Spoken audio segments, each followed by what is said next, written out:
querido amigo, querido irmão, seja muito bem-vindo ao seu programa semanal de estudo da lição da Escola Sabatina, onde juntos aprendemos muito mais, se atentando aos detalhes da Palavra de Deus.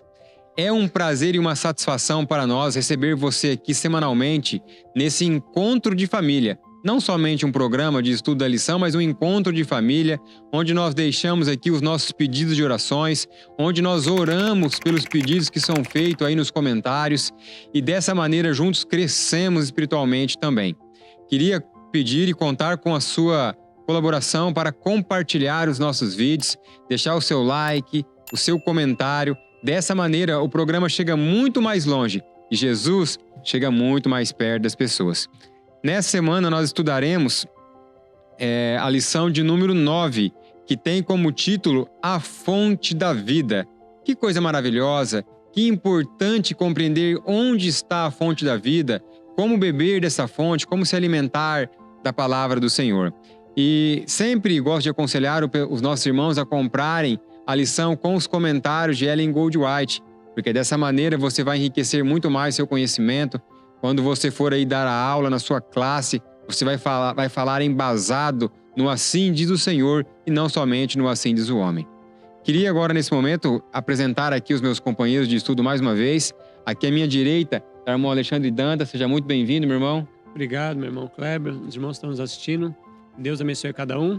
Possamos ter uma lição enriquecedora espiritualmente. E aqui à minha esquerda está o irmão Moses Coutinho. Seja bem-vindo mais uma vez. Muito obrigado, irmão Kleber, e a todos os irmãos que têm acompanhado este programa. Orem para que esse programa seja uma bênção. Amém. E já que vamos tratar da palavra de Deus, um Deus santo, um Deus poderoso, nós gostaríamos de manter aqui uma santidade, uma reverência. E vamos começar com uma oração, vamos nos curvar nesse momento e falar com Deus. Querido bom Deus, maravilhoso Pai, obrigado pela oportunidade que o Senhor tem nos dado de mais uma vez abrirmos a Bíblia. E a Bíblia por si só vai trazer uma mensagem poderosa para a restauração, para a redenção. Senhor, eu sou grato por estar aqui com os meus amigos e companheiros de estudo, falando das coisas mais importantes que poderíamos falar, que é a palavra do Senhor. Senhor, conduz a nossa voz e o nosso pensamento, que venhamos esvaziar de nós e permitir que o Espírito Santo nos encha da palavra do Senhor e dê uma palavra poderosa, revigorante, que venha trazer vida para cada um de nós.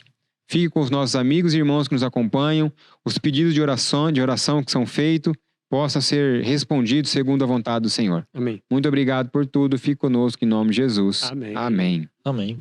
A fonte da vida. O que vocês gostariam de trazer aí? Uma introdução, falando um pouco sobre a lição no seu geral, o verso a memorizar. Quem de vocês gostariam de ler? Já fica aberto para os comentários também. Posso ler o verso? O verso diz: Eu sou o caminho, a verdade e a vida. Ninguém vem ao Pai, senão por mim. É bem interessante, né? Eu sou o caminho, a verdade e a vida. Ninguém vem ao Pai, senão por mim. É recorrente, né? Esse eu sou. Ali no Antigo Testamento, apareceu Deus para Moisés e disse: Eu sou. Então esse eu sou o pão da vida, eu sou a luz do mundo, eu sou a porta das ovelhas. Então Jesus é a ressurreição e a vida, né? Então esse eu sou, Jesus falou, é aquele mesmo que falou com Moisés. Então Jesus é a fonte de vida, né? Desde o Antigo Testamento e no Novo também. Alguns falam, não, mas o Antigo Testamento é o Pai e o Novo Testamento é Jesus. O Pai é aquele Deus lei, e Jesus é aquele lei, é a graça, né? Não, mas ali era Jesus, né? Era Jesus que apareceu como anjo do concerto, como anjo do Senhor, que apareceu como soldado, que apareceu como anjo. Tem um texto aqui, no Caminho a Cristo, página 109 e 110. Existem muitas coisas aparentemente difíceis e obscuras, as quais Deus tornará clara e simples aos que busquem entendê-la. Sem a orientação do Espírito Santo, porém, estaremos continuamente sujeitos a distorcer as Escrituras ou interpretá-la erroneamente. Então, eu sou a luz do mundo. Então, Jesus pode iluminar a nossa vida e dar entendimento para nós na clara. Coisa que está obscura aos homens, tornar clara para nós, né?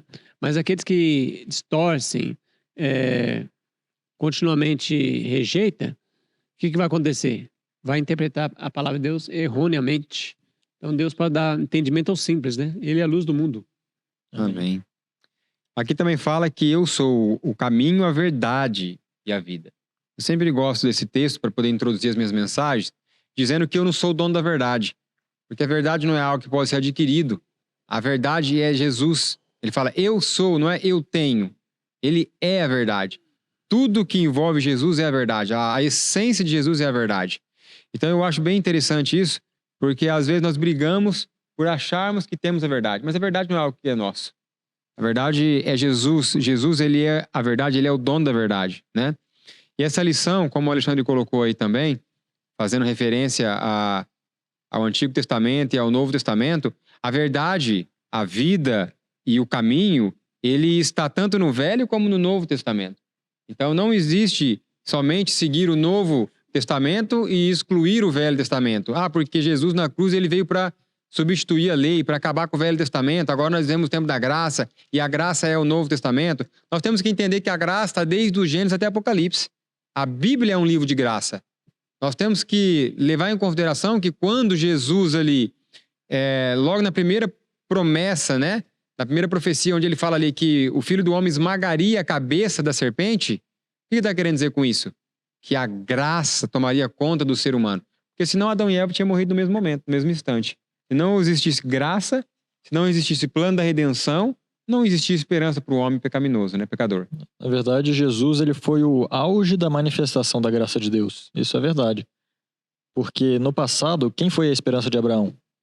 Jesus. Embora Jesus não existisse, como nós vimos na lição passada, Jesus falou, antes que Abraão fosse, eu sou. Ou seja, quem era o Deus do Velho Testamento? O mesmo Deus do Novo Testamento, que é o próprio Jesus, né? Uhum. E nós vamos falar sobre isso no domingo também, de maneira mais profunda. Bom, então abrindo aqui, a vida estava nele. E aí eu já acabei de falar, não quero ser redundante, mas eu pergunto para vocês, Jesus, ele tinha a vida ou ele é a vida? Jesus é a vida. E isso eu falo sem medo de errar porque foi o que ele disse. Eu sou o caminho, eu sou a verdade, eu sou a vida. Ele falou, eu sou o caminho, eu sou a verdade e tenho vida. Com certeza, ele é a vida e ele também pode dar a vida, né? Uhum. Para todos.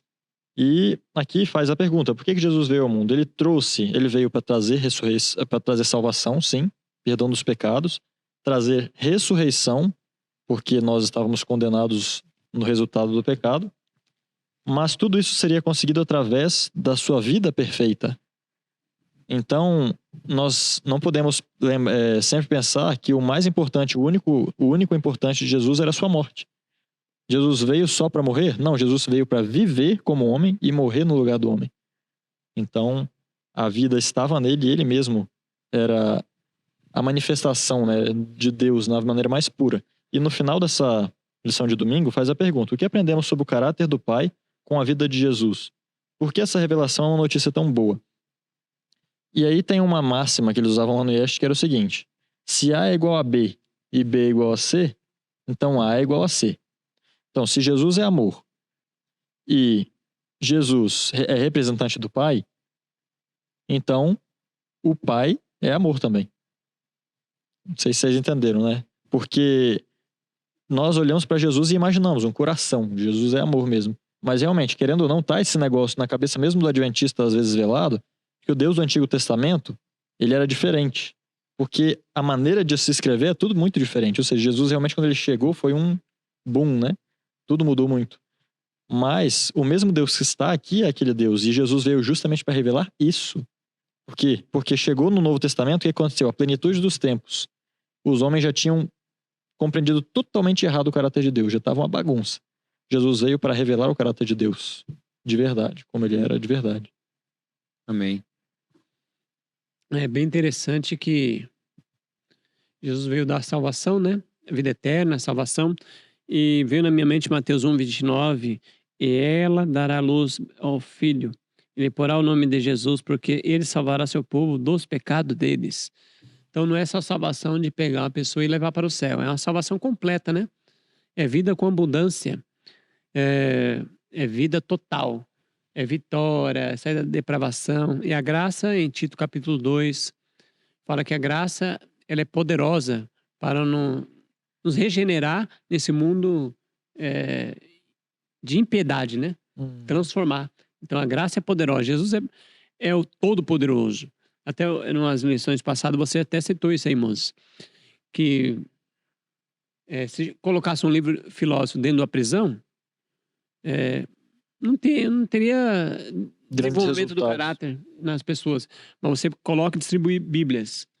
Muitas pessoas vão ser transformadas. Não precisa nem de alguém ficar pregando para ela. Só dela ler é poderosa, porque a palavra é Cristo Jesus, né? Ele é a palavra. Está em João capítulo 1, que a gente já estudou sobre isso em outras lições, né? Verdade. E o interessante, Alexandre, é que muitas pessoas, eles vivem muito da palavra. No sentido de... a palavra de Deus fala que nós temos que ter simpatia, temos que ter misericórdia do próximo. E tem muitas pessoas que têm essa empatia pelo outro. Se condói, se fica... como que eu posso colocar? Tem pena, tem ali uma compaixão. Só que o mais bonito de Jesus, que Jesus não tinha somente empatia, mas ele tinha empatia em prática, que podemos dizer que é o altruísmo. Que é o quê? Que você tem compaixão da pessoa, mas que você se move para fazer algo para mudar a situação daquela pessoa. Que muitas vezes nós temos simpatia. Vê o vizinho ali passando uma dificuldade, está com problema na família, você fica condoído, triste com aquilo, você tem compaixão daquela situação, mas não faz nada para mudar ela. Então, Jesus, em toda a sua vida, ele tinha a empatia em ação, que podemos dizer que é o altruísmo. E isso, para mim, que é o que faz a diferença entre ter vida e ser a vida. Porque se eu tenho a vida, é algo que eu recebi e pode acabar. Agora, se eu sou vida, é abundância. Nunca acabará. Jesus, ele é a vida. Tanto que ele fala lá que ele é uma fonte de água a jorrar. O que é uma fonte de água a jorrar? É onde todo mundo pode beber de água pura, não é contaminada, é a fonte. Na fonte é a totalidade da pureza. É onde a água sai diretamente ali da fenda, da rocha, né? Então isso, para mim, é interessante de ver que Jesus, ele viveu uma vida de altruísmo. E existe até um paradoxo para mim na vida de Jesus. Porque se Jesus escolhesse a vida, automaticamente o que nós teríamos era a morte. Se ele decidisse, não, eu não vou morrer. Tanto que nós sabemos que pós-pecado teve um encontro, né? Uma reunião, uma assembleia no céu, onde a família Deus ali foi decidir realmente se Jesus ou se a divindade tomaria o lugar do homem pecador.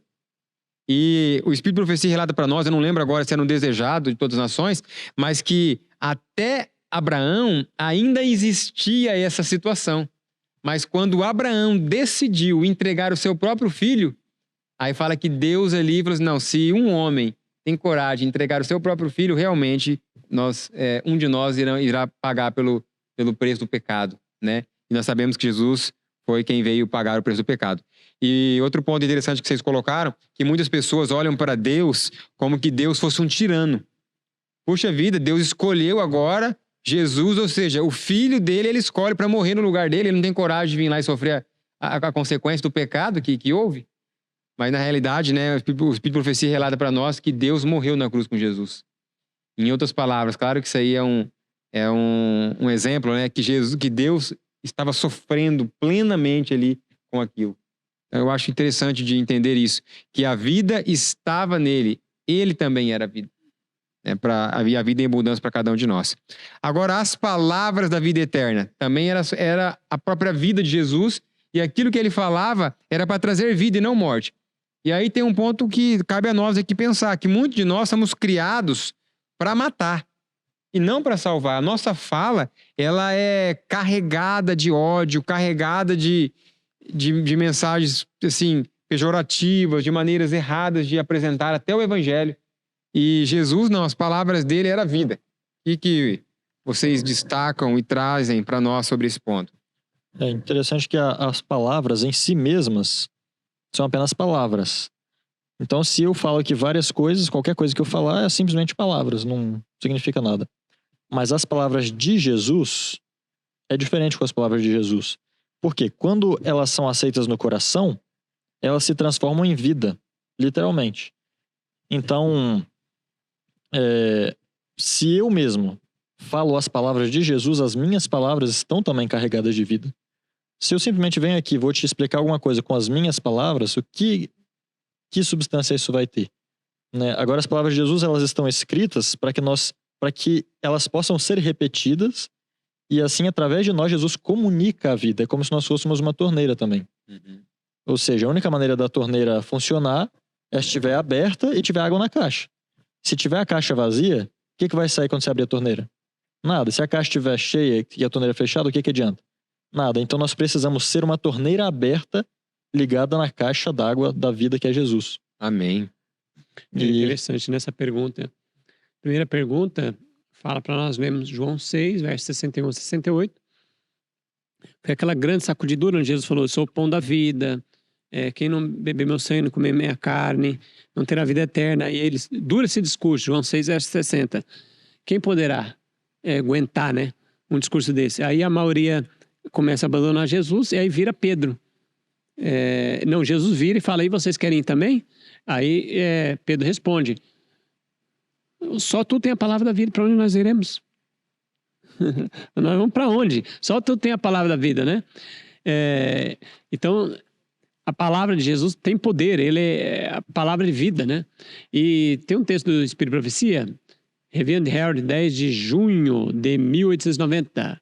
E se você ama Jesus, terá seus pés plantados nas pegadas manchadas do sangue do Cordeiro do homem do Calvário. E finalmente, aqueles que obtiveram vitória entrarão na cidade pelos portões e terão direito à árvore da vida. Deus nos deu faculdade de raciocínio e quer que usemos. Ele nos deu o mapa das Escrituras por si mesmo. Ouça a voz do verdadeiro pastor que lhe diz: então, ande no caminho da humildade e obediência. E, finalmente, o dom da vida eterna será concedido. Não podemos nos dar o luxo de perder a vida eterna. Que Deus nos conceda que possamos encontrar esse querido povo ao redor do trono branco e com eles cantar o cântico da redenção do reino da glória. Então, aqueles que tiverem a palavra em si mesmo, né? A palavra de Cristo no coração, vai ter a vida eterna, vão vencer aqui e terão a coroa da vida. Uhum. E uma outra coisa que é interessante nessa lição de segunda também é que ele traz a segunda pergunta: como podemos receber a vida eterna? É porque você tem falado muito, é só aceitar a Jesus, aceitar. Mas o que é realmente aceitar? E acreditar, né? Porque como nós falamos na lição passada, os demônios creem também e estremecem, está escrito.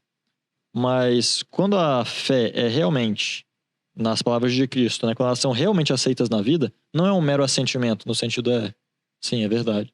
Não, acontece transformação de vida. É impossível alguém aceitar as palavras de Jesus e continuar o mesmo que era antes. Tem que haver uma mudança. E olha só o texto que está dizendo aqui, ó. Olha só. Bem podiam os discípulos dizer: Senhor, a quem iremos? Tu tens as palavras de vida eterna. Pensem no que era Cristo, o Filho do Altíssimo, mas ao mesmo tempo um varão de dores, experimentado em trabalhos. Temos recebido a bênção que produz confiar nele com todo o coração e honrá-lo, manifestando sempre amor e devoção? E agora isso aqui. Cristo deseja colher frutos que acalmem a ânsia que experimenta a sua alma em nosso favor. Ou seja, Jesus tem ansiedade de colher frutos em nossa vida. É isso que está dizendo aqui. Cristo anela colher frutos que acalmem a ansiedade que experimenta a sua alma de Cristo em nosso favor. Ele deseja que levemos muito fruto. Amém. Então, quando nós aceitamos a palavra de Cristo em nossa vida com fé, não é uma questão de dizer: Senhor, eu concordo. Senhor, é verdade, e agora eu vou andar de acordo com aquilo que o Senhor me falou. Jesus falou: justo diante de mim não é aquele que ouve essas palavras, mas aquele que ouve e as pratica. Então é assim que nós aceitamos a vida de Cristo, né? Amém. E a última coisa que a lição também fala é como a promessa de vida eterna deve impactar a nossa maneira de viver hoje, a nossa vida. E aí eu fiquei pensando, se nós temos a esperança de passar a vida eterna em um mundo totalmente diferente daquele que nós vivemos, em vez de nós demorarmos a nossa mente aqui nesse mundo, nós deveríamos demorar a nossa mente mais naquele mundo, né? E nenhum ato da nossa vida deveria ser visando somente a vida terrestre. Nenhum ato de Cristo era visando somente a vida terrestre. Nenhum. A gente fala que cada ato era calculado para proporcionar salvação. E agora nós temos que aceitar essa salvação e cada ato nosso deve ser calculado a aceitar a salvação de Jesus. Amém. Ato, não só palavra. Amém. Eu pensando nesse ponto da vida eterna, como que a vida eterna pode nortear a minha vida? Né? Como que eu poderia ter todas as minhas escolhas e as minhas decisões norteadas pela vida eterna e pela uma cidade do qual não haverá morte, nem dor, nem sofrimento, nem tristeza? O primeiro ponto, para mim, é entender que nós precisamos deixar de gostar desse mundo e passar a gostar do mundo por vir. E para isso nós precisamos estudar a palavra de Deus, porque muitas pessoas defensores ou defensoras do evangelho gostam desse mundo, não querem sair desse mundo. Os seus planos são todos para esse mundo. Em fazer aí mestrado, doutorado, e não que isso seja errado, não que eu acho que isso fere em si a religião, mas o primeiro local, ou o primeiro no nosso coração, tem que ser Deus, tem que ser o céu. Tem que ser as coisas celestiais, as coisas de cima. Agora, se eu estou encantado e apaixonado pelas coisas da terra, ainda que eu professe que não estou, meu coração ele vai ser atraído para as coisas da terra. Então, a minha vida não vai ser norteada pelas coisas do céu, pela vida eterna. Porque, para e pensa, hoje, quando que as pessoas começam a pensar um pouco mais na vida eterna? Quando está perto de perder a vida terrena. Quando alguém morre. Quando alguém morre, quando algo muito grave acontece, você vê um filho do qual entrou por um caminho que você não vê como voltar mais, a não ser que Deus faça um milagre. Aí você começa a perder o gosto das coisas desse mundo aqui. Uhum. Mas quando você está vendo ali os seus filhos saudáveis, a sua mulher saudável, você tem seu carro, tem a sua casa, você consegue avaliar e mensurar ali uma grandeza, um crescimento financeiro, um status aqui nesse mundo, nós somos muito tentados a se achar Deus de nós mesmos. Né? Idolatrar nós mesmos, que é o eu. Que foi isso que aconteceu com Satanás. Você pegar lá a mente, caráter, personalidade, você vai ver, o Espírito de Profecia fala através da senhora White, que Satanás ele quer colocar a sua mente em nós. E a mente de Satanás era exaltar a si só. Tanto que ele fala assim, colocarei o meu trono acima do trono de Deus. Então nós temos que tomar muito cuidado para não estar vivendo, ou não vivendo não, mas pregando algo que nós não estamos desejando. Né? Porque isso pode acontecer. Deus está pregando algo simplesmente porque eu estou no meio de vocês aqui, vocês todos falam sobre isso, eu não quero ser mal visto, eu acabo estudando muito para falar sobre isso, mas não é algo que eu almejo. Não é algo que toma conta, que aquece meu coração. As atitudes nossas, né, elas simplesmente demonstram aquilo que está na nossa mente. Talvez a pergunta agora é justamente pensar, com o que nós temos enchido o nosso cérebro? O que nós temos pensado? Nós temos cultivado pensamentos acerca da vida eterna? Ou acerca do meu trabalho, acerca do meu futuro, acerca da pessoa que eu gosto, acerca do quê? Tudo que for sair dessas mãos aqui, dessa boca aqui, é aquilo que está guardado aqui dentro. Uhum. Os atos e as palavras procedem da mente. Então, se nós aceitamos realmente a vida eterna e estamos realmente esperando viver eternamente, nós não temos que guardar em nossa mente atos terrenos. Realizações terrenas, como se isso fosse o mais importante. Quer dizer, o nosso principal pensamento tem que ser a vida eterna. Não é errado, como você falou, pensar nas outras coisas, elas são necessárias enquanto estamos aqui. Mas qual é o principal? Será que o principal é isso? Será que o principal é meu trabalho? Será que o principal é a minha casa? Será que o principal é a pessoa que eu estou apaixonado? Ou será que é o que é o principal? É a vida eterna ou são as coisas daqui, né? Isso vai se manifestar nas nossas obras. Então, é até relativamente fácil a gente saber o que a gente está pensando. É só olhar o que a gente está fazendo. Exatamente. E outra coisa, eu já algumas vezes comentei sobre isso, que é fácil você entender o que tem dentro da mente do outro. Se você ficar perto de uma pessoa que ela só fala de política, você pode ter certeza que ela só está consumindo conteúdo de política. Se ela só fala de negócio, de trabalho, de vencer, ela está consumindo esse tipo de conteúdo. Porque uma pessoa que consome Bíblia, Espírito e Profecia, ela vai falar de Bíblia, Espírito e Profecia de Jesus. Então, é interessante que, como você disse, né? O que é as palavras? As palavras é os pensamentos materializados. No que eu tenho pensado é o que eu vou falar. E isso deve ser algo para nos nortear, né? E até um meio de nós mesmos nos medirmos. Do que eu tenho falado, hein? Será que as minhas conversas giram mais em torno das coisas de Deus? Ou será que quando eu chego perto das pessoas, eu sempre vou falar de negócio? Você já viu aquele irmãozinho que você chega na igreja no sábado e você tem que fugir dele? Porque ele se aproxima de você e só quer falar de negócio. Não, porque eu vendi isso, porque eu comprei aquilo, porque é algo assim constrangedor. E eu até, às vezes eu comento com a minha esposa, eu falo, olha, sabe, realmente o sábado é o dia da família. E o sábado é o dia de você ficar com a família, de você se entregar para ela, de você se dedicar para ela. E o domingo? O domingo é o dia de você visitar as outras pessoas.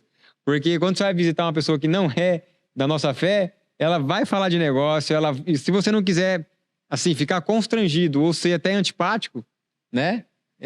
Você não tem como ir ali, porque ali vai girar em torno de coisas complexas. E o próprio Enoque nos ensinava, né? Quando ele chegava numa rodinha, ele não tinha como mudar o ritmo da conversa, o que ele fazia? Se afastava. Então, é interessante isso. Bom, quer falar um pouco mais sobre isso, Alexandre? Então, avançando aqui agora, nós acabamos de falar sobre a palavra da vida eterna, né? Agora, crer e nascer de novo. Isso aqui tem uma ligação, né? Sim. Porque tem aqueles, como o moço citou nas lições anteriores, que creem em Jesus, mas nada acontece. Os demônios creem em Jesus, mas nada acontece. Agora, o que significaria crer e nascer de novo? Como seria esse processo? Moça, Alexandre? O crer, acreditar que Deus existe, que Ele é poderoso, e nascer de novo vai ser um resultado dessa crença verdadeira, né? Nesse crer, né? Nessa fé.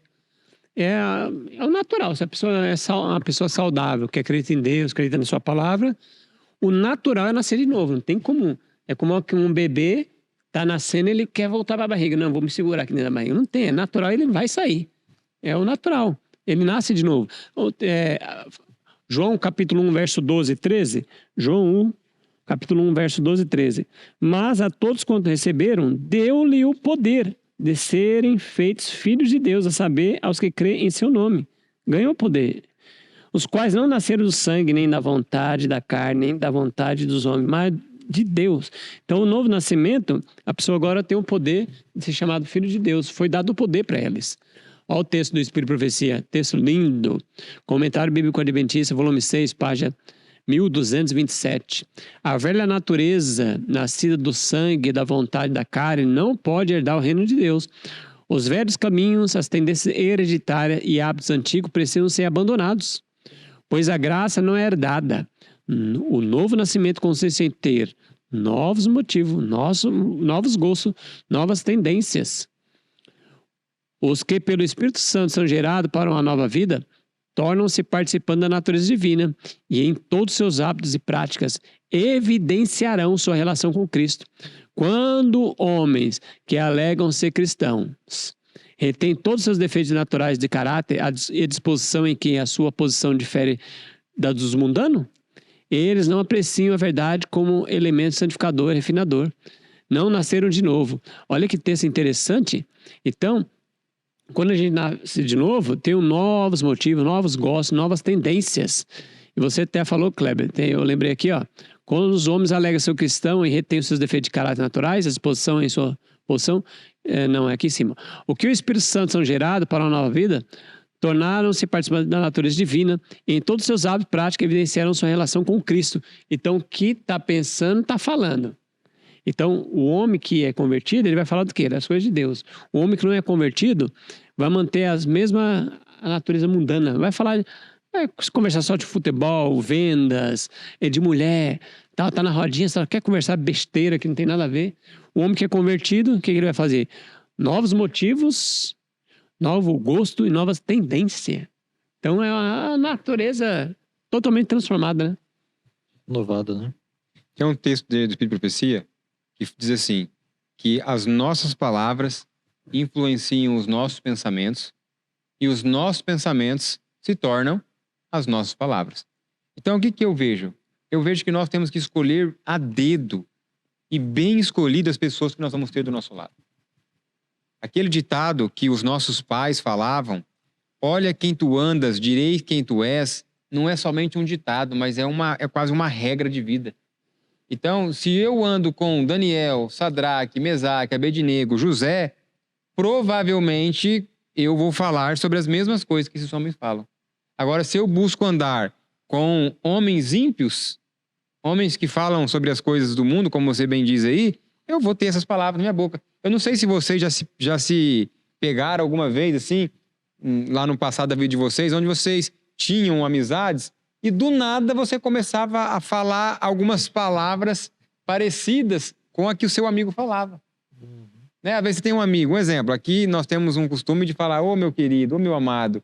Alguém fala assim e leva todo mundo a falar assim. Mas se você vive numa localidade onde esses sentimentos eles são reprimidos, não saem, ou seja, você não fala amado, você não fala querido, é só você, é só palavras mais rudes, mais grossas, provavelmente vai ser esse nosso comportamento. Na escola da vida, eu não sei como é que era na época de vocês, mas a maneira de chamar o amigo era uma palavra ofensiva. Tipo, e aí, não sei quem, é tipo uma palavra ofensiva no geral. Enquanto hoje, realmente, a gente fala aqui, querido, e aí, amado, beleza? Meu irmão, realmente, o meio tem uma grande influência sobre a mente, né, e o comportamento. E o que o Kleber tá falando, irmãos, não significa que alguns podem pegar assim, tá vendo? Tem que ser exclusivista, só os judeus, não sai pra fora porque não tem que ter amizade. Ele tá falando de amizade, ser amigo, irmão. Uma coisa é nós irmos para os ímpios evangelizar e voltar, igual é Enoque fazia, e voltar, mas não ter amizade de andar junto, porque alguns falam assim, me fiz de pobre, fraco para ganhar os fracos e tal, aí o pessoal já interpretou, já vi filmes passando até na igreja sobre esse tema, não uns filminhos que o camarada vai torcer com o outro no futebol, no estádio, aí depois no fim ganha a pessoa. Então é totalmente fora isso aí. Foi bom que você entrou nisso, que já que você entrou, vamos falar um pouco sobre isso, né? Eu achei interessante. Peço até licença para vocês e licença para a lição. Essa história de você falar assim, não, eu vou trazer um show de rock para minha igreja, porque eu quero ganhar os roqueiros. Irmãos, desculpa, com toda franqueza, toda humildade, sem ser grosseiro, essa história nasceu no coração do diabo. Essa história de falar assim, não, eu vou ser um aloprado da vida aí, um doido da vida, vou andar tudo mulambento, que nem vou viver lá na Cracolândia para ganhar os craquentos lá, com todo respeito, isso não vem de Deus. Nós temos que entender uma coisa, Jesus, ele sempre se manteve puro. Jesus, ele tocava o impuro e passava pureza pro impuro, mas ele não ia lá vestido de leproso para poder trabalhar com o leproso. Ele não se vestia... Vocês estão entendendo o que eu quero dizer? Essa realidade. A santidade atraía as pessoas. A santidade dele. Exatamente. Esse negócio, existe uma frase, eu esqueci como chama essa frase agora. Espiritualidade contemporânea. Contemporânea. É um negócio que não se encaixa dentro da Bíblia. Eu não consigo encontrar dentro da Bíblia. Quando Paulo fala assim, eu me fiz de fraco para ganhar os fracos, Paulo está fazendo referência na pregação que ele fazia, em alguma conduta que ele tinha. Um exemplo, ali no caso da questão das carnes sacrificadas aos ídolos, Paulo fala assim, bom, se comer carne sacrificada ao ídolo, no caso, atrapalha o meu irmão que tem a mente fraca, eu não comerei. Veja, Paulo deixou de fazer algo para poder converter o outro. Não passou a fazer algo errado para poder converter o outro. Então, irmãos, nós temos que entender uma coisa, que existe um risco muito grande. Hoje, cada dia que passa, a nossa igreja cresce. Os campuri, os congressos de jovens aí, cada dia tem mais jovens. Só que cada dia nós estamos vendo nossos jovens mais longe de Deus, mais afastados de Jesus. Nós não estamos vendo jovens hoje em dia, assim, em grande quantidade, querendo ser missionário, querendo ter uma vida de santidade, querendo se consagrar a Cristo.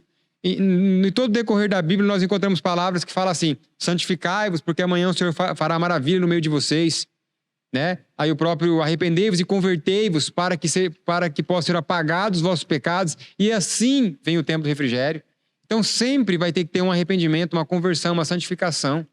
Nunca é eu me rebaixar ao nível do pecador para poder alcançar o pecador. Quando que a segurança, o inimigo está nadando de braçada, está sorrindo até para os tocos. Conhece essa frase, né? Está feliz da vida, porque ele não precisa mais se preocupar com o pessoal de fora. Os de dentro da igreja, não precisa mais mandar pessoas de fora para poder atrapalhar os de dentro da igreja. Os de dentro da igreja mesmo têm feito essa obra, têm feito esse papel. Líderes espirituais com bagunça. Irmãos, vamos ser como os bereanos. Vamos avaliar tudo, reter o bem. Vamos marcar tudo e procurar na palavra do Senhor se tem base para isso, porque senão nós vamos se arrepender do que alcançaremos dessa forma errada de trabalhar. Qual de vocês dois estavam aí no comentário da vez? Você acha que era o Moses, né? Não, na verdade não. Acho que já vencemos a lição de terça-feira, né? Ela nos traz aí a importância de nós nascermos de novo, termos outra atitude, né? E o que você está comentando se encaixa assim, por mais que você tenha pedido licença para a lição. Lá no Chile, quando eu estava lá, eu ouvi essa expressão pela primeira vez, a espiritualidade contemporânea, ou seja, como adaptar a espiritualidade para os jovens de hoje. Sendo que a pergunta deveria ser totalmente reversa, né? Como que o jovem de hoje pode se adaptar à espiritualidade? Porque a espiritualidade que Deus pede, ela nunca mudou. Os costumes culturais podem mudar, mas aquilo que é errado continua sendo errado, aquilo que é certo continua sendo certo. E a única maneira de realmente aceitar a palavra de Deus e demonstrar isso aos outros é quando nós nascemos de novo. Aqui vem a lição dizendo depois que a salvação ela é comunicada pelo Espírito Santo e traz verdadeira fé, né, a nós. A fé também é um dom do Espírito e ela é a responsável por colocar em nós, então, essa nova vida, né? Uma vida, um caminho diferente, que nós andávamos por aqui, agora nós andamos por aqui, né? Eu acredito, moço, que desde quando surgiu o Adventismo, nós nunca tivemos em dias mais perigosos do que hoje. Porque o que acontece? Se você pegar aí na própria psicologia, os neurocientistas que são respeitados e que são cristãos, você vai avaliar e vai entender que o jovem, principalmente o adolescente, ele está num período de transição. Ou seja, a mente dele não é mais aquela mente infantil, porém a mente dele também não é aquela mente madura. Não é aquela mente que já está formada, madura, onde ele sabe o que ele quer, onde ele já é senhor de si mesmo. Não, por ao contrário. É por isso que é na adolescência onde se tomam as piores decisões. É na adolescência onde o jovem escolhe usar uma droga, escolhe partir por um caminho errado, escolhe uma companheira errada ou um companheiro errado. Então é nesse período, no período de imaturidade. Agora, qual é o maior problema? Porque isso sempre aconteceu com a mente do jovem. Claro que não é desculpa para ele fazer coisas erradas. E por isso que existe um pai e uma mãe que estão alicerçados na palavra de Deus, conduzindo esse jovem da maneira correta e sensata, fazendo ele ser um menino obediente, submisso ao pai e à mãe. Claro que isso é criação. A maioria das vezes é criação. Ah, mas existe um Caim da vida? Claro que existe, mas o correto, sensato, é o fruto cair debaixo da árvore, não é cair longe. Então, se você educar o seu filho da maneira certa, a probabilidade dele ser um adolescente, com todas essas complexidades da adolescência, mas mesmo assim ainda ser um homem de Deus, uma menina de Deus, um jovem de Deus, existe. Agora, qual que é o problema hoje? O problema hoje é que os nossos jovens, com essa situação de maturidade, ele olha para o testemunho, por exemplo, de vida, e ele vê pastores, membros e líderes que estão mais perdidos do que eles mesmos. Ou seja, como que você citou aí, o evangelho contemporâneo, como que é? Espiritualidade contemporânea. Contemporânea. Meu amado, a palavra de Deus ela é sólida, ela não se move, é algo que era, é e será. Então não existe um negócio flexível para poder passar alguém ali, não tem isso. Ou é sim, sim, ou é não, não. Eu sempre gosto de dizer que Daniel, Sadraque, Mesaque, Abednego e José foram homens de Deus, mesmo sendo pré-adolescentes. Mesmo sendo adolescentes. Foram homens de Deus. Tinham as suas lutas, mas eram homens de Deus. Então quer dizer que agora existe aí uma flexibilidade para a salvação para o adolescente, porque a mente dele está sendo formada, então pode aceitar ele fazer o que ele quer, pintar e bordar. É óbvio que não. Por isso que hoje em dia existem escolas honestas e justas, como tem aqui a escola do IAG, inclusive está aqui o diretor acadêmico, né, pode falar um pouco mais, que estão ajudando esses jovens a olhar para o futuro com a ótica da Bíblia. Ou seja, santidade, conversão, viver de acordo com a vontade de Deus, é isso que Deus almeja para os meus filhos, para minha filha, para os seus filhos. O que Deus deseja é que você oriente essa criança no caminho que ela deve andar, que você seja referência. Eu, como um líder de igreja, você como um líder de igreja, você tem que ser referência para os jovens da sua igreja, irmão. Não é você mesmo conduzir eles para o caminho errado e depois que eles quebrarem a cara na frente, ficar falando onde nós erramos. Fizemos tudo o que poderíamos fazer, fizeram nada. Guiaram os jovens para o caminho errado, depois que eles sofrem, que eles estão lá na frente sem saber para onde vai, o que aconteceu, o que acontecerá, aí a igreja, ou seja, aí eu tiro, no caso, a minha culpa, né? Falo, não, eu não tenho culpa de nada disso. Sendo que eu sou o principal culpado, no sentido da pessoa que está fazendo isso. Rejeitando a fonte da vida. Como que nós poderíamos, ou como que é possível alguém rejeitar a fonte da vida? Aqui, a lição traz para nós o exemplo, né, de Josué e Caleb e dos outros espias. Ela pergunta, o que fez a diferença entre os dois? O que fez com que uns viessem animados e outros desanimados, né? Foi justamente o que fez a diferença em Josué e Caleb foi confiar naquilo que Deus tinha prometido. E aí eles falaram, não, se Deus falou que a gente vai ganhar, o gigante pode ter 10 metros de altura ou 1 metro de altura, a gente vai ganhar. Por quê? Porque foi Deus que falou. A partir do momento que eles vão lá e a maioria vê a aparência daqueles homens, vê a força deles e considera isso como válido, eles automaticamente invalidam aquilo que Deus tinha falado antes. Então eles vêm, dão um relatório falso e no final das contas, eles rejeitam a salvação que Deus poderia ter dado para eles, o poder para vencer ali. Tanto é que depois do que aconteceu aqui, Deus condenou o povo a voltar. Só que depois de um tempo o povo falou assim, não, a gente vai para a guerra sim, vai. Só que já não era vontade de Deus. E aí deu ruim do mesmo jeito. Ou seja, nós rejeitamos a Deus quando nós fazemos qualquer coisa que não seja exatamente aquilo que está escrito. A gente rejeita a fonte da vida. Se nós formos ver, tudo está girando em volta da palavra de Deus, né? Tudo está girando em volta disso. E no fim aqui, até pergunta, como evitar o erro dos israelitas? E aí, eu creio que seria crer implicitamente naquilo que Deus falou e não ir além daquilo que Deus falou também. Que a lição também nos traz a questão de nós fazer o resto da pergunta. Ao mesmo tempo, como evitar a presunção e fazer tolices achando que estamos fazendo a vontade de Deus e que assim não falharemos. Né? Então, que nós possamos nos pegar firmemente a palavra de Deus, mas não tentar escrever coisa que não está ali também, né? Uhum. Que assim, da mesma maneira, tanto indo para um extremo como para outro, nós rejeitamos o equilíbrio e a fonte da vida que é Jesus sempre atua dessa maneira. E eu vou deixar vocês comentarem, depois eu tenho um texto aqui, mas primeiro para não fugir muito do tema, né? Aí, se vocês quiserem comentar sobre esse dia ainda. Essa história é bem interessante, né? Que, como Moses falou, 12 espias, 2, então a minoria volta sim. E a maioria disse não. E contaminou, né, o povo. Contaminou o povo e o povo queria apedrejar Josué e Caleb. Se não apedrejou, Deus apareceu ali e não deixou. Ali, essa lição gira em torno, e esse relato, da fé, né? Fé na palavra de Deus. Eles creram em Deus. E teve evidência, hein? Foi só crer. Não, pode ir que vocês não sabem o futuro. Deus já tinha abrido o Mar Vermelho, derrubado o Egito, a maior potência do mundo, tirado eles com mão forte, água jorrou da rocha, alimento caiu do céu, várias coisas poderosas, até depois, né? Mas eles viram o mar abrindo, eles viram... Israel foi tirado com mão forte, poderosa. Israel, coitado, o máximo que tinha um cajado na mão, uma madeira, não tinha nada, não tinha espada, não tinha nada de cavalo. E Deus tirou eles com mão forte, poderosa, né? Aí tem um texto aqui, ó, trazendo, eu li até esse texto, eu citei esse texto na outra lição.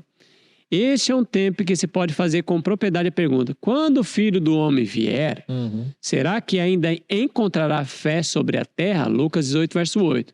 As trevas cobrem a terra e a escuridão envolve os povos. Isaías 60, verso 2. Há em muitas igrejas, olha aí, igreja, hein? Ceticismo é dúvida de tudo. Tudo coloca dúvida. Infidelidade na interpretação das escrituras. Muitíssimas pessoas põem em dúvida a veracidade da verdade e as verdades da escritura. Os raciocínios humanos e a imaginação do coração do homem estão minando a crença na inspiração da palavra de Deus. Olha, e que deveria ser recebido com certo é agora. Como certo é agora, circundado com uma nuvem de miticismo. Nada fica em linhas claras, distintas. Perde seu firme fundamento. Esse é um dos sinais marcantes dos últimos dias. Ou um sinal marcante. Mensagem com o livro volume 1, página 11. Então, um sinal marcante dos últimos dias, ceticismo, dúvida das escrituras, dúvida da veracidade. Então, os homens entram com aquele raciocínio científico, né? E muitas igrejas cristãs, que ela está falando de igrejas, tentam colocar até o evolucionismo dentro da Bíblia. Tentam dizer que os 6 dias literais da criação não são os 6 dias 24 horas, e muitas interpretações das escrituras, isso em faculdades teológicas, e os homens começam a colocar dúvidas nos textos. Noé não foi literal, foi só naquela localidade. Então, muito ceticismo hoje nos últimos dias. Então, quando o Filho do Homem vier, será que será fé na terra? Fé no quê? Na palavra de Deus, como um firme sólido, palavra dita mesmo por Deus, é a palavra. Tem até um texto que a irmã fala assim: aquilo que Deus falou é isso mesmo que ele quis dizer. É isso mesmo que ele quis dizer, não é? Não quer... Não precisa que algum homem diga o que ele quis dizer. Isso. Tem até hoje doutor em divindades, né? Ele conhece tudo sobre Deus. Doutor em divindade. Pai, eu cheguei numa conclusão que por isso que quando nós estudamos a verdadeira educação, como ela deve ser, e se deu lá em 1901 por diante com a escola de Madison, que era, você que não conhece, entre em contato com o pessoal do IAG, adquira o livro de Madison e você vai conhecer um pouco sobre a obra de sustento próprio, que se deu lá em Madison, quando começou com Eduardo Sutherland e Percy Maginn. Então você vai ver ali a verdadeira educação, o plano de Deus era tirar os graus acadêmicos. No sentido assim, o título que você tem, eu sou doutor nisso, sou doutor naquilo, sabe por quê? Porque o título, ele enche a pessoa. Por isso que os doutores da lei no Antigo Testamento rejeitaram Jesus. Eles estavam muito cheios de si mesmo. E estar cheio de si é um problema, porque se você se acha bom, não tem como o Espírito Santo te usar. Se você se acha são, você não precisa de médico. O médico, ele vem para os enfermos, o próprio Jesus falou. Então, temos que estar atento a isso, né? E eu acho que rejeitar a fonte da vida é um problema muito sério. Porque a falsa educação a palavra de Deus tem que passar no funil da ciência. É a falsa educação. A verdadeira educação, tudo ciência, tudo tem que passar pelo funil da Bíblia. Tudo a Bíblia em primeiro lugar. Não é a Bíblia passar na ciência, não, isso aqui não passou na tese da ciência, então cai fora. Só um trechinho bem rapidinho, 4 linhas, ó. Texto para a Igreja, volume 4, página 133, que o Moses vai ler um textinho aí também. Quando os homens em posição de responsabilidade entregam o coração à incredulidade, que foram os 12 espias, não há limite ao progresso que farão no mal. Poucos reconhecem, quando começam nessa perigosa atitude, a extensão é que Satanás os conduzirá. Misericórdia. Então, homens de responsabilidade, quando entrega a incredulidade, Satanás usa ele poderosamente e vai conduzir ele. E pessoas da igreja, gente, aqui não é ateu. Pessoas que são usados dentro da fé religiosa, dentro do cristianismo. Misericórdia. Deus me livre. Como você estava falando aí, né? A Bíblia, ela exige fé. E a fé é uma crença que não tem nada maior acima dela. Se você tem fé em algo, tanto é que quando você está assinando um documento, lá no final tá, afirmo que o mesmo é verdade e dou fé. Eles colocam lá, né? Literalmente, a fé é uma base muito firme, é uma coisa que você tem convicção. Agora, a ciência é algo no qual você confirma as coisas. A ciência é uma confirmação, você não tem que ter fé na ciência. Então, enquanto não está provado na ciência, você não pode acreditar. Certo? Agora, na Bíblia, por mais que não tenha acontecido tudo aquilo que você está esperando acontecer, você tem fé, ou seja, você tem certeza que ela é verdade, independente de ser comprovada por homens ou não, né? E os próprios homens, quando eles tentam explicar a Bíblia, você estava falando aí agora de como que Satanás às vezes usa os próprios homens. Olha esse pequeno texto aqui. Não é o que eu ia ler, mas vou deixar até para outra oportunidade. Existem razões pelas quais não devemos confiar em homens que são colocados em posições de grande responsabilidade. Muitas vezes é difícil para eles manterem um espírito humilde e ensinável. Eles supõem que sua posição lhes dá o poder de controlar seus companheiros e se lisonjeiam como Pedro de que não cairão em tentação. Tá falando de homens aqui, né? Então, por mais douto que seja o homem, por mais que ele seja, como disse o Alexandre, doutor em teologia, né? O único doutor em teologia é o próprio Deus. Não existe ninguém que entenda realmente a mente de Deus. A única maneira de uma pregação ser verdadeira é quando o homem tira de diante de si os seus próprios conceitos, seus próprios preconceitos e ensina a palavra de Deus assim como ela está, né? E falando nesse ponto, tem aquela questão que nós sempre conversamos, e até aqui na lição sempre trazemos e abordamos, que é a pessoa querer impor como regra de crença aquilo que ela vê, ou que ela acredita ser a verdade.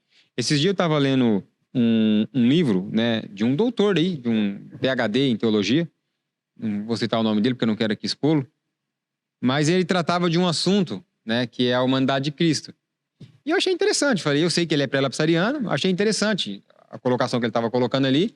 O livro dele não se trata disso, trata de outro assunto, mas aí eu era um capítulo, né, e eu passei até por aquele capítulo, eu li aquele capítulo, só que o que me intrigou foi a maneira que ele se expressa para querer trazer argumentos para a visão dele. Ele explicou lá o que ele acredita do pré-lapsarianismo, só que daí ele coloca assim, mas não é porque a nossa igreja, falando do adventismo agora, não é porque a nossa igreja não tem algo definido que não existe uma verdade. Mas daí eu comecei a pensar, tudo bem, se a igreja não tem algo definido, a verdade que para você é verdade, para mim pode ser outra coisa, correto? Um exemplo do pós-lapsarianismo, só para ficar bem claro. Tem o pré e o pós. A igreja, ela não tem uma definição mundial se é pré ou pós. Ela crê que é humano, é natureza humana. Então, eu, como membro da igreja, eu posso crer que é pré, ou como eu posso crer que é pós. E eu posso participar da igreja. Isso seria o sensato, seria o correto. Mas a visão desse teólogo é assim. A visão da igreja mundial é que é humano. Pode ser pré ou pode ser pós. Mas a minha visão é que é pré. E quem não crê que é pré é do diabo. Crê diferente. Ele coloca lá, quem não crê que é pé é perfeccionista. Daí eu fiquei pensando. Então a regra de base para a crença correta é a mentalidade dele. E trazendo para o que você acabou de colocar aí, referente a rejeitar a fonte da vida, né? E fazer uma aplicação para poder fechar nesse assunto, eu não posso querer dizer que se você, Alexandre, não aceita todos os meus pontos doutrinários que na minha mente é correto, você rejeitou a fonte da vida. Você está me entendendo? Eu não sei se eu estou conseguindo me fazer ser entendido. Sim. Vamos colocar aqui um ponto, que nós sempre abordamos ele, a questão da reforma de saúde. Tem uma pessoa que tem uma visão cerca de algum ponto da reforma de saúde. Se eu não aceitar aquele ponto que ela tem como base, ela pode falar assim, não, você rejeitou a fonte da vida, você rejeitou Jesus, rejeitou a verdade.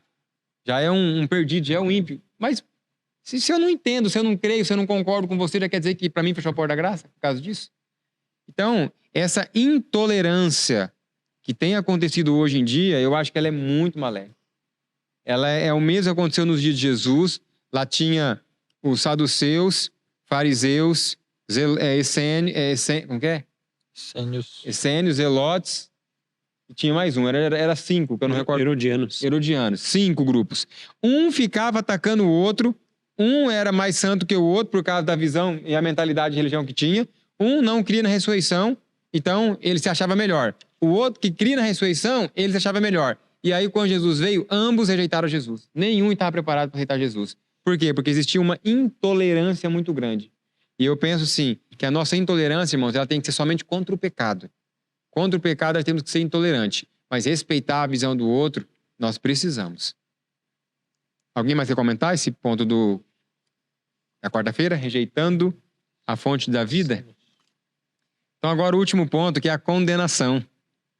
Aqui é interessante, né? Eu sei que essa condenação aqui nós poderíamos dizer que é Jesus que no momento vai chegar e vai condenar realmente, mas hoje em dia não existe nenhum julgamento mais. Existe aquela frase assim, mas você é muito juiz. Não, o juiz julga. Nós só estamos condenando.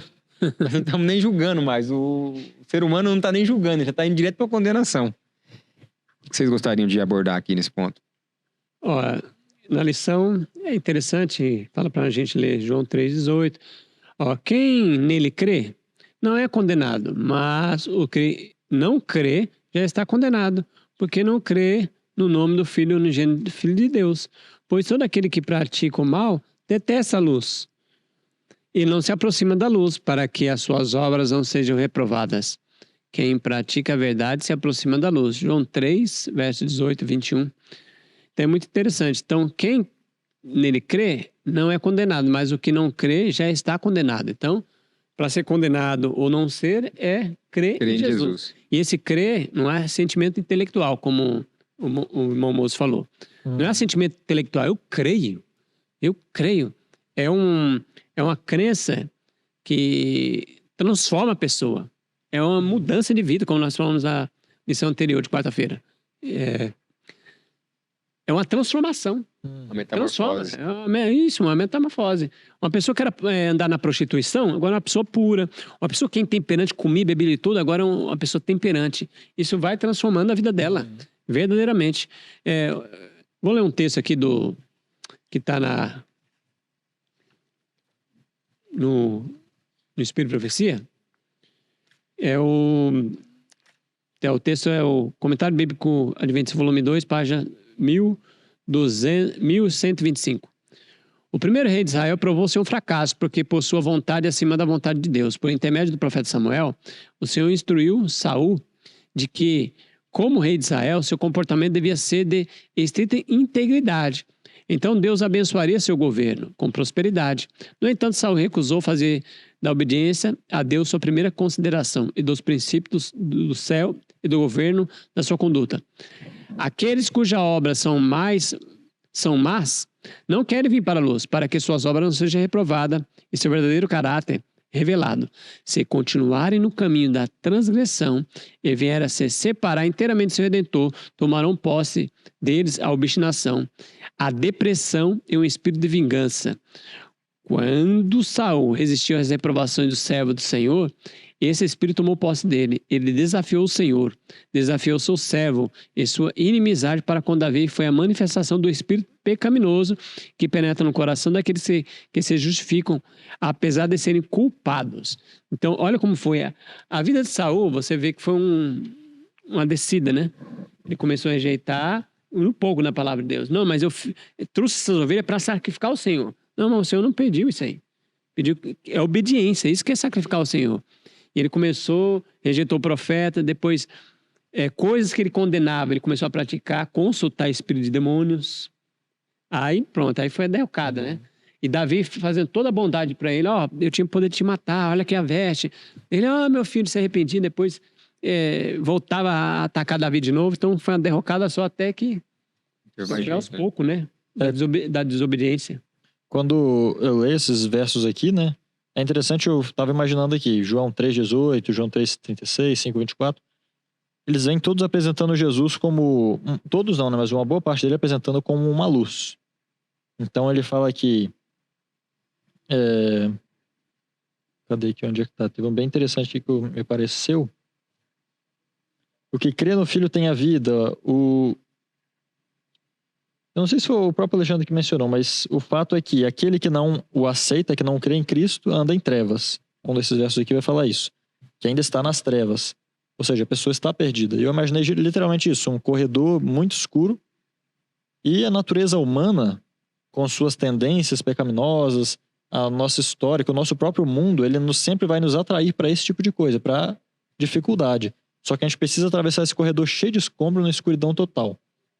Aí alguém te fala, olha, tem uma luz aí, tem uma lâmpada, tem que acender a lâmpada. Aí você fala, não, então tá bom, então tem lâmpada, né? Então eu creio. Aí você continua andando, tropeça e cai. Por quê? Porque você tem que acender a luz. É uma atitude sua. Isso não é simplesmente você falar, não, eu creio que tem lâmpada, eu creio, e vai. Isso não adianta, você vai andar em trevas. Você tem que acreditar a ponto de apertar, procurar um interruptor na parede. Quando a luz acender, você vai começar a ver realmente como é a sua própria natureza, quais são as suas tendências e tudo aquilo do que você precisa se desviar para atravessar com segurança. Conforme você vai andando mais, você vai vendo, né? Em resumo, uma pessoa que não aceita Jesus, que não crê em Jesus, é como uma pessoa que está no corredor e não aceita que tem uma luz ali. Ou que entende que tem a luz, mas não faz esforço algum para acender a luz. Espera que alguém leve ela pendurada. Só que Deus não vai fazer nada que nós possamos fazer. Deus faz tudo que nós não podemos fazer, mas Ele não faz fazer nada que nós podemos fazer. Ele não aperta o nosso dedo pro interruptor, né? Exatamente. A luz tá ali, acende. Isso quando você estava falando, eu lembrei, aqui na roça, quando não é lua cheia, né? Quando Tá nublado. E, gente, é um breu total. Às vezes eu tô andando na estrada com a Patrícia, eu paro o carro, vamos ver como é que é. Apago todos os farol. Gente, você não vê um palmo na frente. Nada. Mas você não vê nada. Na cidade ainda você tem luz por tudo quanto é lugar. Aqui é zero. Aí você acende a luz, como dá um alívio. Nós não gostamos, a nossa natureza não gosta de escuridão, cara. Nós gosta de luz. Nós ficamos assim, abalados. Misericórdia. Então, nossa natureza física ainda quer algo melhor do que a nossa natureza espiritual, né? Porque a gente, como lemos anteriormente, os fariseus queriam ficar com aquelas coisas antigas e velhas deles. Não queriam ver, realmente. Agora, o nosso corpo, a lei natural do nosso corpo é que a gente queira ver, né? Isso deveria ensinar o nosso espírito também. Sim. Tem um pedaço de um texto aqui, que está no Desejado de Todas as Nações, página 84 e 86, que diz assim: embora Cristo reconhecesse Satanás desde o princípio, não entrou em discussão com ele. Descansou no amor de seu Pai. Não argumentaria com a tentação. Então, é muito importante para nós entendermos que a primeira vez que o ser humano quis discutir com Satanás, deu um problemão chamado pecado. Quando Satanás chegou ali incorporado naquela serpente, né? Ele, conversando com Eva falou assim, olha, Deus falou que desse fruto eu não devo nem sequer tocar. E Deus não tinha falado isso para ela. Deus falou que não era para ela comer. Então Satanás foi lá e pegou o fruto, depois colocou na mão de Eva.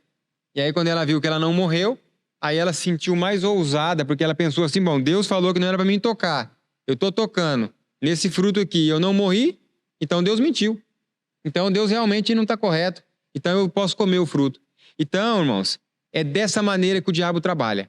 Quando você tenta argumentar ou ensinar teologia para o diabo, que conhece tudo sobre teologia, tudo sobre religião, tudo sobre Bíblia, qualquer palavra errada que você falar vai ser um meio ou uma armadilha para você mesmo cair. Então, com o diabo não se discute. Com o diabo, ou seja, o diabo você foge dele, despreza ele. E a Bíblia fala, submetei-vos a Deus, é lá em Tiago 4,7. Submetei-vos a Deus, resistir ao diabo e ele fugirá de vós. Então, a única segurança que existe para nós é se submeter a Deus, resistir ao diabo. Não devemos discutir com o diabo. Não devemos ficar argumentando e tentando conhecer teorias e teologias que vêm da obscuridade, que vêm das trevas. A Bíblia e o Espírito de Profecia é o único caminho seguro que nós temos para trilhar. Vocês gostariam de fazer as últimas considerações? Algum texto para ler? Algum comentário para fazer sobre a lição, sobre o geral da lição? Eu só gostaria de deixar então para os irmãos o ânimo, né? Para que nós agora, como provavelmente já sabíamos, né, mas meditando mais uma vez na importância de crer implicitamente na palavra de Deus, não filtrando-a através de, seja homens, seja ideias preconcebidas, que nós possamos avançar crendo implicitamente naquilo que está escrito, assim como fizeram Josué e Caleb. Se Deus disse que é possível fazer alguma coisa, é possível, não importa o tamanho da dificuldade. E oro para que todos nós possamos chegar juntos ao resultado que chegaram Josué e Caleb também. Amém. Sim. Jesus falou que é a luz do mundo. Irmãos, nós não precisamos que ninguém fique iluminando para nós. Se Jesus é a luz do mundo, Ele pode iluminar minha vida, minha família, minha alimentação, meu vestuário, qualquer coisa que eu for fazer, Deus pode me iluminar. O Espírito Santo está aí para todos. Se vós que sois maus, sabe dar boas dádivas aos seus filhos, quanto mais o Pai que está nos céus.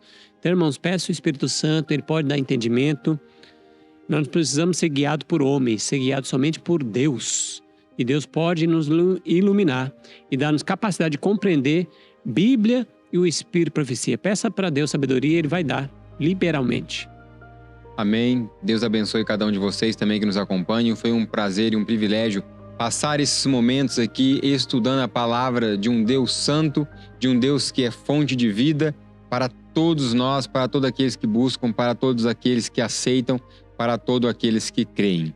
Não desanime, vamos continuar firme, porque dentro em breve veremos a face do nosso Senhor, do nosso Redentor. Amém. Para isso, temos que se apegar na palavra de Deus, que a palavra tem poder para restaurar, a palavra tem poder para conduzir e para guiar a nossa vida. Deus abençoe você. Vamos agora juntos curvarmos a nossa fronte e vamos falar com Deus. Irmão Moses?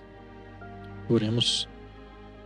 Amado e grandioso Senhor, nós te agradecemos porque o Senhor desceu do céu para trazer a nós a luz Amém. e para trazer-nos a vida eterna. Amém. Nós te agradecemos por estes dons e te agradecemos por tudo aquilo que o Senhor já nos prometeu, mas que falta estendermos a mão para adquirirmos do Senhor. E nós rogamos por nós e pelos irmãos que estão assistindo, se há algo em suas vidas que ainda não tem entregado 100% a Ti, para receber então a vida e a luz eternas, que o Senhor possa mostrar-lhes com seu Espírito, tocando o coração e conduzindo à conversão completa. Amém. Nós te agradecemos por este programa e te pedimos que abençoe os resultados. Amém. Em nome de Jesus. Amém. Amém. Amém. Que a paz, a graça e o poder do Espírito Santo possa estar sobre cada um de vocês. Finaliza aqui o programa Lições para a Eternidade. IAG, juntos avançaremos.